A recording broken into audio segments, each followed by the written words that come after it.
Expressive arts therapy aids the language of expression. How that movement can be channelized is the strategy. Dance movement therapy brings about the awareness of body, communication through the body, understanding the emotions and releasing it through the body. That becomes easier. There are children who respond beautifully to movement. There are children who respond beautifully to singing. So everyone has a different language of expression. So that is also very important to understand.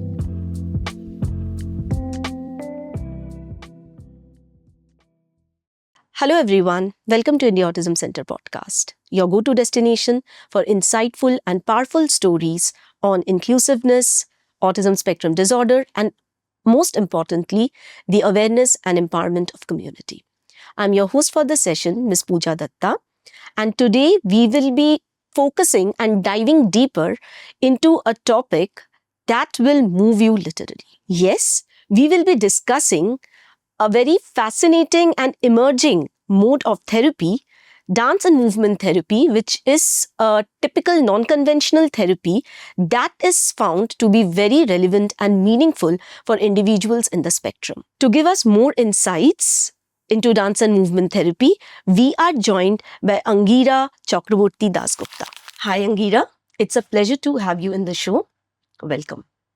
Thank you so much. It's absolutely my pleasure to be here. And yes, I'm doing good. How are you? I'm good too.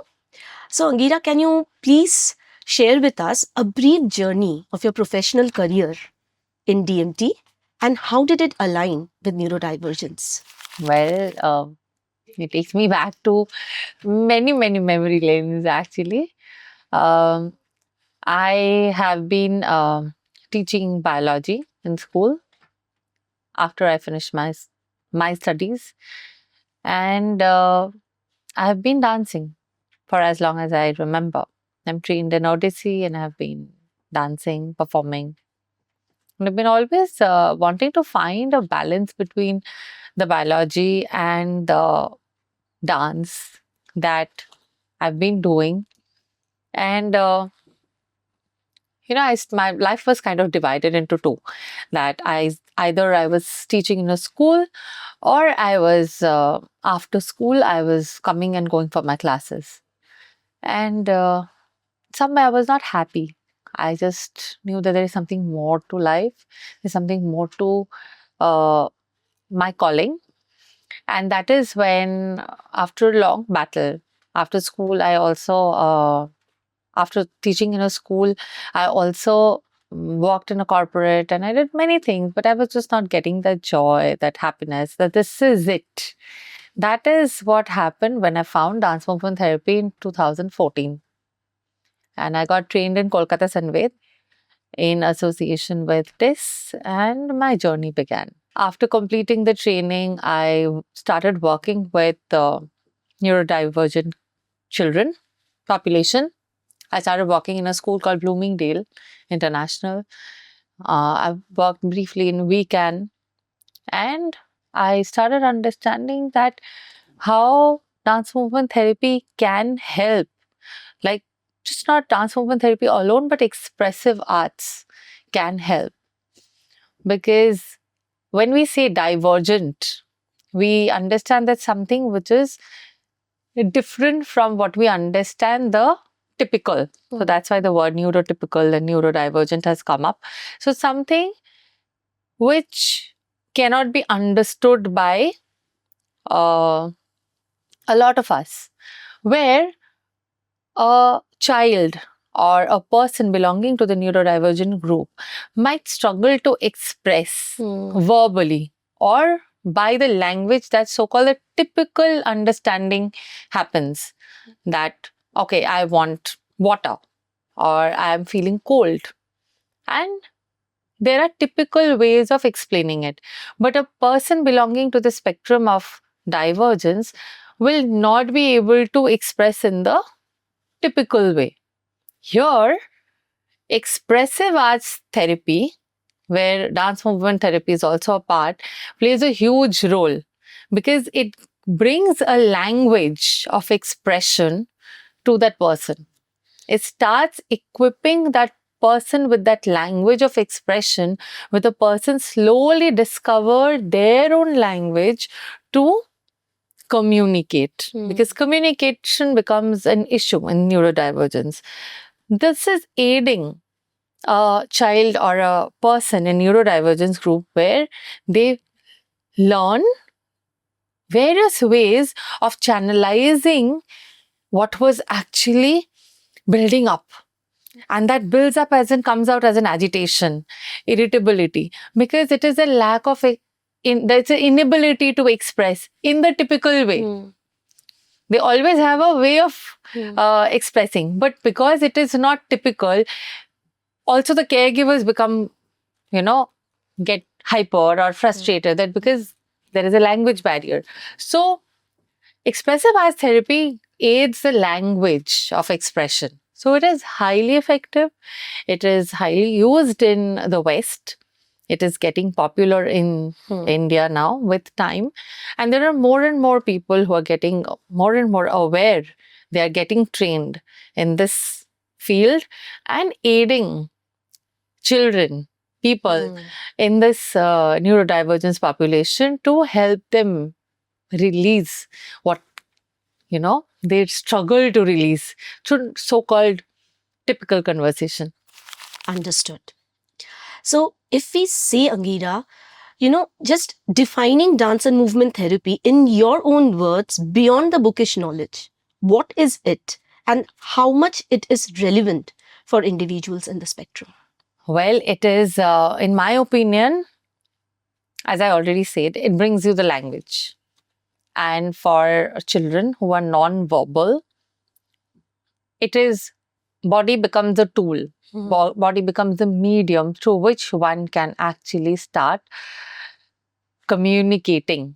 In spectrum, because autism is a spectrum, in divergence, it is a large range. Some of it has been discovered, some of it is yet getting identified, where we have seen that, social communication skills are not typical, not the way a neurotypical child is doing. But in recent times, in Sitare Zameen Par, in that movie, Amir Khan, it has been brilliantly established that everybody has it their normal. So what actually we think as normal, it is standardized by human beings. What is normal? That is not normal. True. So we all have our own normal. So like that, the neurodivergent child, and that is also very different and unique for each neurodivergent child. They also have their own normals. So they have their normal way of communicating. Dance movement therapy brings about the awareness of body, the communication through the body, the understanding the emotions and releasing it to the body, through the body. That becomes easier. And the person who are there around, it becomes easier for them to also understand, because a person in the spectrum is developing brain motor skills are improving, fine motor, gross motor, your neuromuscular connection, and you are learning to connect with your whole body and express in various ways, which was earlier stuck. Because earlier communication was only thought is going to be verbal. And it used to get difficult. It is difficult for caregivers to understand. Then after repeated behavioral patterns, they start understanding that, oh, okay, this means the person is feeling angry. This means this. This means this. But that happens with long-term understanding. What if we could we could equip a child with so much of other medium of languages or expression that one could actually release that stress through the body. That is the purpose of DMT. So is DMT structured or semi-structured, or is it, client-centered? It is all three. Okay. It is all three. It is highly structured in case of very severely divergence group, because there that if a child is not being able to understand instruction and follow it, then practice more of therapeutic dance than dance movement therapy. So there is a difference between dance movement therapy and therapeutic dance. Therapeutic dance is led by the facilitator, where the facilitator leads through a certain movement which is designed to equip a child with a language. A session with a neurodivergent kid who's highly functional, who speaks, who can emote, there is a space of dance movement therapy where you're taking out movement from that child rather than equipping the child with the movement. So it depends case to case. It is not something very fixed and tight. That's the dance movement therapy is not airtight. That's the beauty of it, because you actually start structuring sessions around the person. So discovering the child, understanding the movement patterns, and then diagnosing and intervention of tools along the diagnosis. So it's something that takes time, and it's very specific, it's very unique, and you give very customized, tailor-made approach for everyone. Something that will work out for one might be making the other person anxious. So there is not one formula. So it's very structured, at the same time very fluid.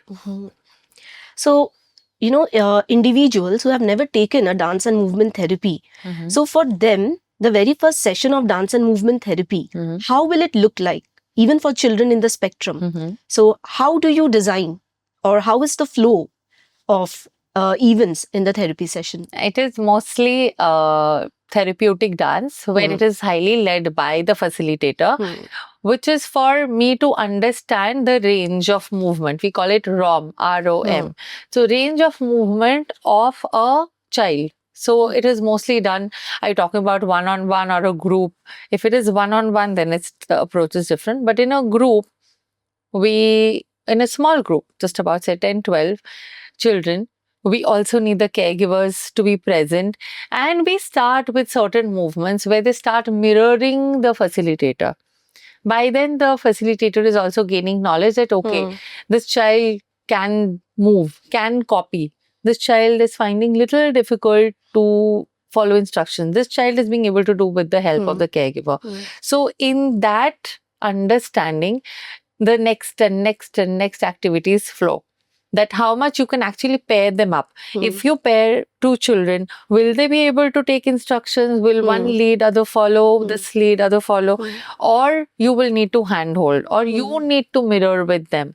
It's a very case-to-case decision is made. There is, again, no one formula. It will be led. The first session will be led by the facilitator, which will also have a little amount of rhythm creation, to understand how much each one is following rhythm, being able to do verbal, non-verbal. Is that sound making them uncomfortable, not uncomfortable? A little bit of using different body parts, say legs, say hands, say whole body, or someone is really sluggish, not really wanting to move so much, or someone is really getting excited and happy with movement. So this entire understanding happens, it's a discovery happens over first 2-3 sessions and not even one. Because one day is also too less to discover and just say that, okay, this is it. It could be that day, a bad day, or a very happy day. So one has to observe over some time to finally plan and direct the sessions that, okay, this is what I need to do with this child, this is what I need to do with this child. So it is understood with a lot of clinical understanding, it's like being in the space, spending time. There are children who respond beautifully to rhythm. There are children who respond beautifully to movement. There are children who respond beautifully to singing. So everyone has a different language of expression. So that is also very important to understand. And someone might get irritated with sound. So what to do for whom has to be identified. So it sounds very interesting. So dance and movement therapy, it is done in group, right? It is done one-on-one. It is also done in group, both. Okay. And is the group heterogeneous, or there are only neurodivergent children in the It group? is beautiful. It can be, if it can be heterogeneous, because it brings inclusion. It brings diversity and inclusion, which is the need of the hour, to bring the neurotypical children the awareness that, it's not them and us, it's us. It's us as a whole, and there are people who have different normals. Like how we learned new normal. So there are normals, there are different normals. It's not like them and us. So to break that separation, that idea of separation, heterogeneous group can work wonders. And for that, a child cannot go for this kind of a session if adults are not planning such. So our adults have to bring that awareness and have to curate certain sessions where neurotypical and neurodivergent group integrated approach is required, where inclusion becomes the motive. And then children and all of us learn by mirroring. So if one child, a neurotypical and a neurodivergent child, can be paired up, there can be the beauty will flow. Then it is not from a facilitator, it is flowing. It is like the group starts holding space for each other. And I have never seen a child, a neurotypical child, walking out not feeling fulfilled or satisfied. That kind of joy, what they get through the gadgets and whatever they are doing, they don't get through that. The kind of joy they get when they have shared space with neurodivergent children. But for that, more and more opportunities need to be created by us elders who create such amalgamation space where people come and share. And because inclusivity, isolation has become the nature of life. Inclusivity is taken care of. And it has to be not one time, one time and taking a lot of photographs and really propagating that and posting it as a marketing thing. But somebody has to really wake up to this idea, and has to be a constant thing which will make the integrated system, and then you start accepting people as how they are, and that becomes the way of life. There's nothing, and one shouldn't be feeling also great that you've done a great job. It should be normalized that this is how it is. There are children who are divergent, there are children who are normal, and we all live together. They can do something, I can do something, I also cannot do a lot of things, they also cannot do a lot of things, there are limitations, and we live together. So that it has to be normalized by, again, elders. Right. So have you been through individuals who have really, they have been really benefited by dance and movement therapy, individuals who are in the spectrum? So Yes. So can you please share some stories? Largely. So there was this a child with whom I used to work, was to make this sound. So that sound, we started so I started playing with the sound. So, and he used to not even look into my eyes. So when I started creating that rhythm, the first thing was that eye contact. I could, that was the breakthrough. And then he got some fun. Then he would, whenever he would look at me, he would just do So, a sense of rhythm. So he had that idea also that when to do one, and that was his way of saying hi to me also, that, that woman has come who does So that was funny for him. And his way of saying hi, acknowledging me, my presence, was through that rhythm pattern. This was one. And then he stopped doing that for long. And then there was this child who used to rock a lot. So that rocking we made into a movement.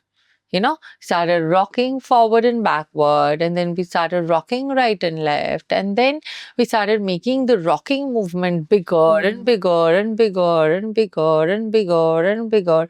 And when we stopped, the child was still. Because the body satiated the need of rocking rather than saying, Hilo mat, sit straight. Sit straight. There is a way our body is wanting to communicate. So what if I made the child move, sway, and sway more, and sway more, and sway with the child, and sway with the child. And after I had fully made the child move through it, the body is happy. The body, whatever it was trying to do, release, has been released.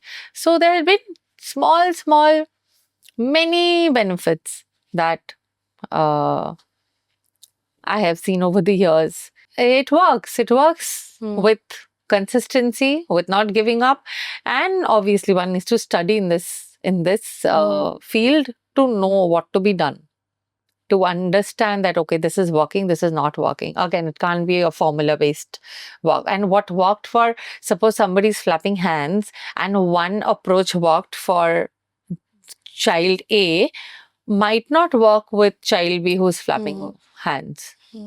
So one has to figure that out, that, oh, I worked with this child A and it worked out. So I'm going to, bring in the same intervention. Might not. Might not. So before we move on to the next question, please have a look at who we are. Imagine a space designed not just to care for individuals with autism, but to empower them. A place where knowledge grows, support flourishes, and possibilities expand. This is India Autism Center. It is built to redefine how we approach autism.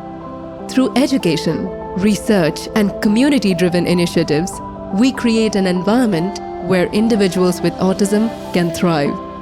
Samavesh, our residential campus, is designed for individuals with autism to live, learn, and grow with dignity and independence. It is more than just a place to stay. It is a space to belong. Manan, our training academy, prepares professionals to provide specialized care. Through structured programs, we equip individuals with the skills to support neurodivergent communities with confidence and compassion. Khoj, our research division, is dedicated to advancing our understanding of autism. Through data-driven studies and collaborative research, we work towards shaping the future of neurodiversity. So coming back to the podcast, can you please share with us some strategies of dance and movement therapies that parents can try out with their children in the spectrum? I know things may be different because no two individuals are unique in the spectrum. Still, to start with, if you can share some strategies. As I've already, I think, shared multiple times, there's no one formula. So strategies can't be given like as in one strategy for every child. But one thing that I want to bring to notice, that is observing the child can really help, can go a long way. That what are the movement patterns that one exhibits in a particular situation. Mothers end up understanding, obviously, because of the time they spend. Caregivers also understand. But rather than saying, don't do this, don't do that, don't do this, don't do that, how that movement can be channelized is the strategy. When a person is rocking, if you say, don't rock, so they stop. And then again they start rocking. So that is not really helping the child in any way to channelize that whatever is building up, what is excitement, anxiety, whatever is building up, I need to help the child to channelize that energy. That is the strategy that one needs to figure out, that okay, how this can be channelized by a deep breath, by standing up, by flapping, if suppose it's flapping hands. So if I flap the hands more vigorously. So what can be done? It's also a lot of trial and error that helps guide the energy out rather than saying, Aram Corona, don't do this, don't do that. That doesn't work, because then I am again wanting a so-called normal way that I have established in my head. I want the child to fit into that normal, that okay, one shouldn't be rocking. Who says that? Hmm. So when I accept that, okay, this is the normal for the child, the way the child rocks, I will find out, oh, is it disturbing the child or is it disturbing me? That's also something one needs to figure out. That is it disturbing me? Because I have a set normal and a box in my head. So often a lot doesn't need to be also worked upon. When the child is happy, the child rocks and let the child feel happy. But if it is something that is not helping the child is getting anxious and there is a particular movement related to the anxiety, then how can I help the child regulate that anxiety through the body, release it through the body? Can it be like, okay, take my hands up, take my hands out, take my hands flap, and then I do some clap, clap, clap, clap, and then whatever the nervous energy was building, I have made the child release it and the child sits down. So that is something that needs to be figured out. Okay. So, what are the skills, if we say the cognitive skills as well, can be developed or improved in children in the spectrum with the help of dance and movement therapy? This is again a debatable point. A lot of studies are proving that yes, the mind-body connection is the basis of everything.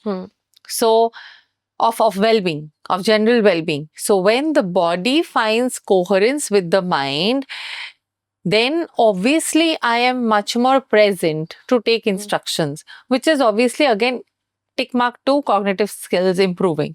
So indirectly, yes, a lot of cognitive skills can be developed, but again, there are people who also challenge because they still call it an alternate method.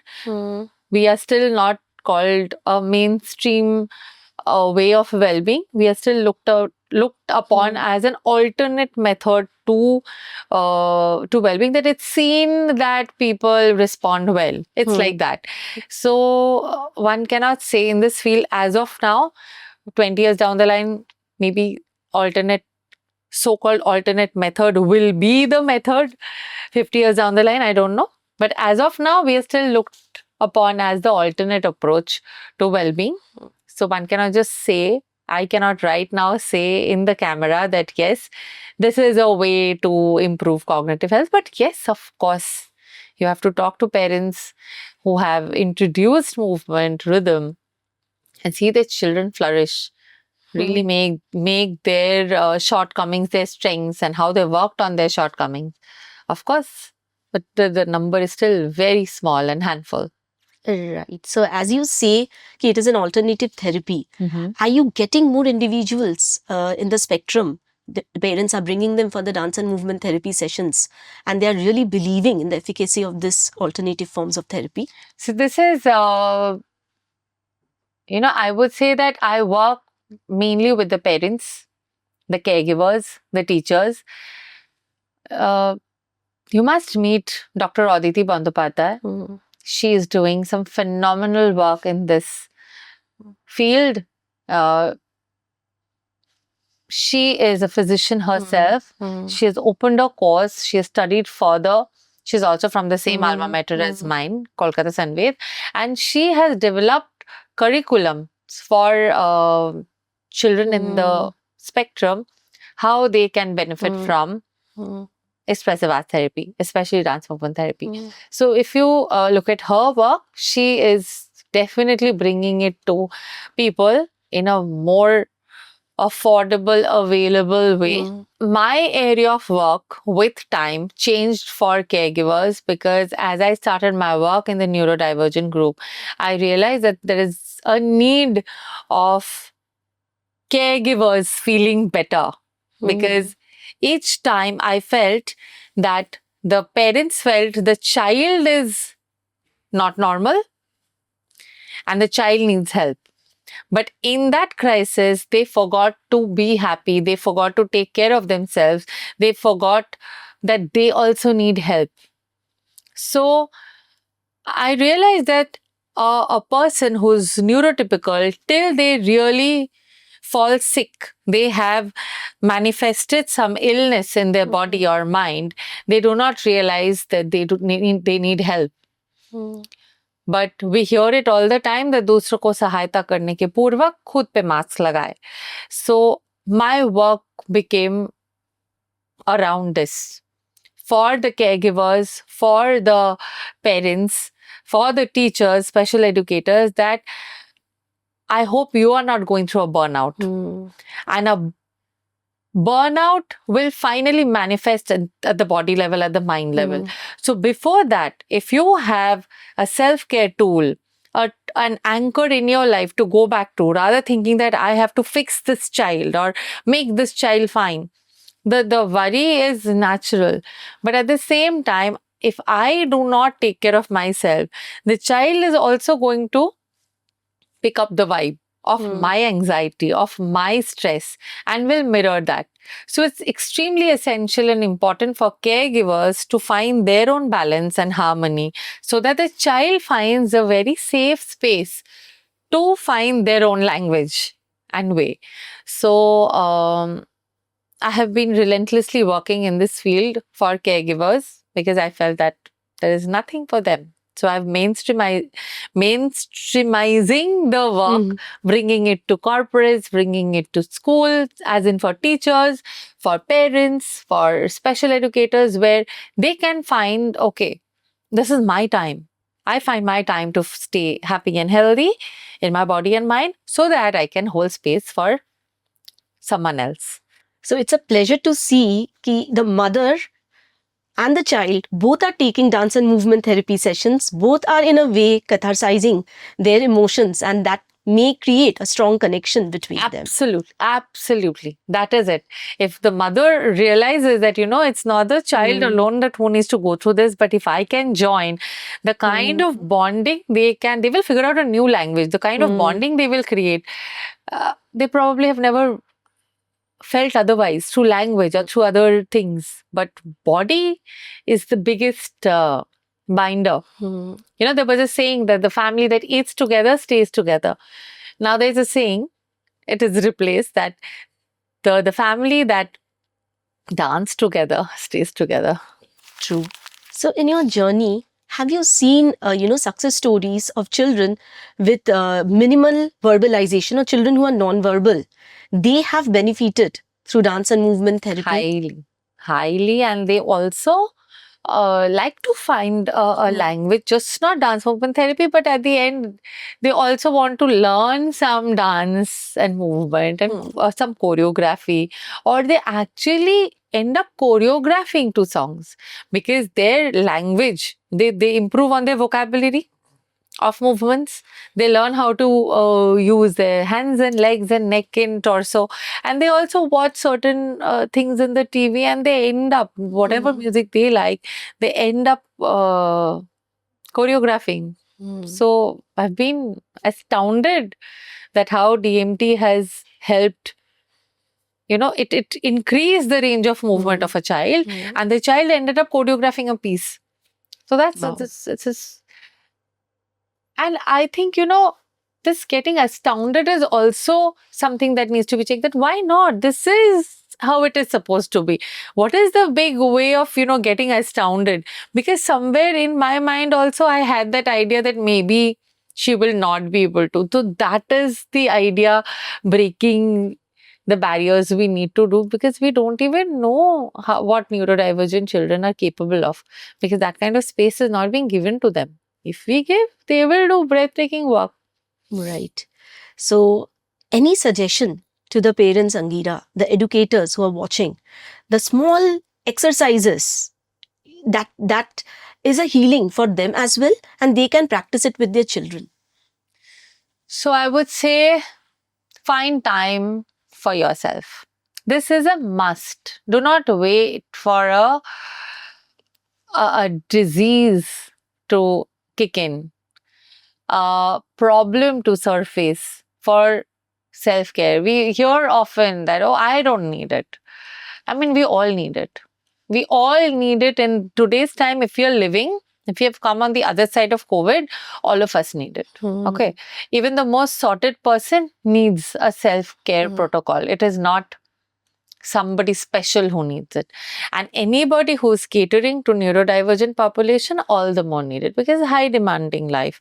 And life is, I mean, because you are a parent of a neurodivergent child, it's not that you don't have to fall in a traffic jam, right? It's not that your cook shows up every day.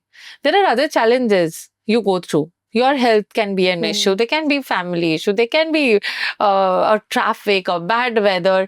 So many things that are happening in your life as well. So we all need that one anchor. Find your anchor. Whatever it is. It could be painting. It could be dancing. It could be breathing. It could be pranayama.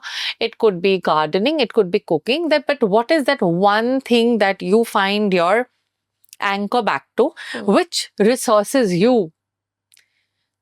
And that is my standalone suggestion to everyone. Once you find that anchor, you will be able to operate from presence. You will be so much more present for your child, for your client, for your, if you're a special educator, then the children in the school. You will be much more present. And that presence is possible when you have an anchor to go back to.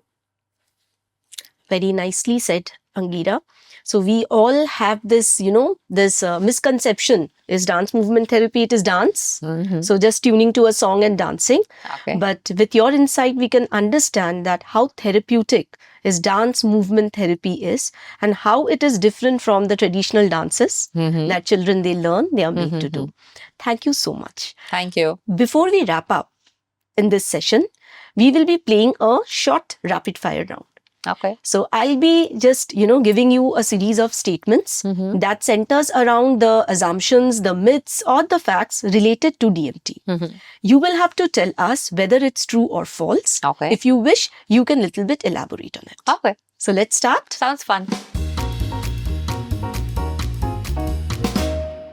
Movement therapy can help improve communication in nonverbal children. Absolutely true. Music is optional in DMT sessions. True. A lot of dance movement therapy in advanced stages can be done in silence. And that is little advanced, because initially music is a great aid which supports the movement. Otherwise, our head is always racing. But in certain areas, movement can be also done in silence. We have to take the call depending on the group that we are working with, because silence should not disturb anybody, because there is suppose a group and there is one person who makes a sound, then it might work. Otherwise, the music can be a calming aid. So we have to go by the group that we are working with. But it's possible to do dance movement therapy in silence, of course. Dance therapy has no scientific basis. False.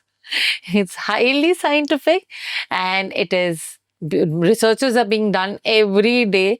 The power of movement, the power of body, how the body stores the stress. There's a book called The Body Keeps the Score. So it is proven, and it is being further proved. It is highly scientific, rooted in science. Okay. Expressive arts therapy and DMT are the same thing. So expressive arts therapy is the umbrella. DMT is a part of it. Where visual art is also a way. Music therapy is also coming in expression. Psychodrama. So a lot comes under expressive arts therapy. DMT is a way, is a part, is a type of expressive arts therapy. Okay. And last but not the least, DMT can help reduce anxiety and sensory overload in individuals in the spectrum. True. Absolutely true. So it helps in regulating the body and anxiety and stress. Yes, because anxiety and stress it initiates psychologically, but it gets stuck physiologically. So anything that gets stuck physiologically has to be also released through physiology and not psychology. That's why so many people neurotypical people who thought that I'm stressed and let me talk it out, they've not been able to find a way out of stress, because stress is not stuck in the mind, stress is stuck in the body. So anything that is stuck in the body needs also the body as a vehicle to release it. So it helps us regulate our stress and anxiety. Very well explained, Angira. Thank you so much for being in our podcast. Absolutely. My pleasure. Your thoughts, your inputs were really insightful, and a lot of our misconceptions regarding DMT, it's now resolved. Thank you so much. Thank you. My pleasure. So to the viewers out there, if you can resonate with this video, if you feel that today's video, it was educative, it was productive and useful, please like this video and subscribe to our channel. And do not forget to share this video for more community empowerment. Thank you so much for your patient hearing.